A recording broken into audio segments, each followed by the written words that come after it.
مفتی صاحب ایک اور کوشچن لوگ کرتے ہیں کہ یار پہلے تو اتنی تحریکیں نہیں تھی اصلاح کے لیے، اتنی زیادہ مسجدیں بھی نہیں تھی. اگر ہم دیکھتے ہیں تو آج مسجدوں کی تعداد جو ہے وہ کافی زیادہ ہے، تحریکیں بھی کام کرتی ہیں، انفرادی طور پر بھی لوگ اصلاح کے لیے، لوگوں کو درست کرنے کے لیے، سیدھی راہ پر لانے کے لیے کوششیں کرتے ہیں، لیکن اس کے باوجود اتنا بگاڑ ہے، آخر کیوں؟ دیکھیں اس کا بڑا لاجیکل ریزن ہے، وہ تو یہ ہے کہ ہر شے کے اسباب کو دیکھا جاتا ہے. جی. دو اپوزٹ چیزیں ہیں، اپوزٹ چیزوں میں جس شے کے اسباب زیادہ تعداد میں ہوں گے وہ بڑھ جائے گی. آپ ایک ہی کمرے کے اندر ایک اے سی رکھیں، 10 ہیٹر رکھ دیں جی تو لازمی بات ہے گرمی زیادہ ہو جائے گی. ایک کمرے کے اندر آپ 10 اے سی چلا دیں، ایک ہیٹر رکھ دیں تو لازمی بات ہے سردی زیادہ ہو جائے گی.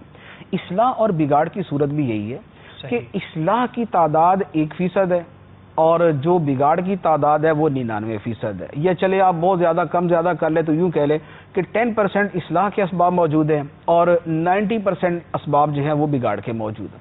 تو جس شے کے اسباب زیادہ ہوں گے لازمی بات ہے وہ زیادہ ہوگی.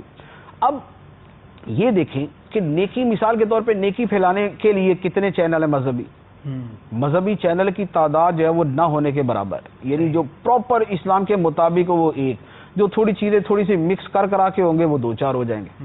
لیکن بگاڑ پیدا کرنے والے چینل کتنے ہیں؟ وہ 60-70 کے پاس ہیں.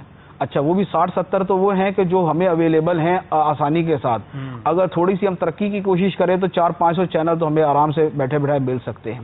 تو اب 2 چینل سدھارنے والے ہو، 98 بگاڑنے والے ہوں. اچھا اسی طریقے سے ایک سکول جو ہے وہ سدھارنے والا ہو، 99 سکول بگاڑنے والے ہوں.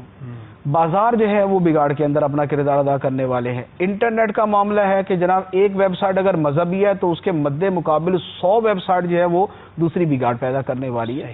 تو اصل یہ ہے کہ بگاڑ کے اسباب اتنے زیادہ ہیں کہ نیکی کے اسباب اس سے تقابل کر نہیں پا رہے. صحیح.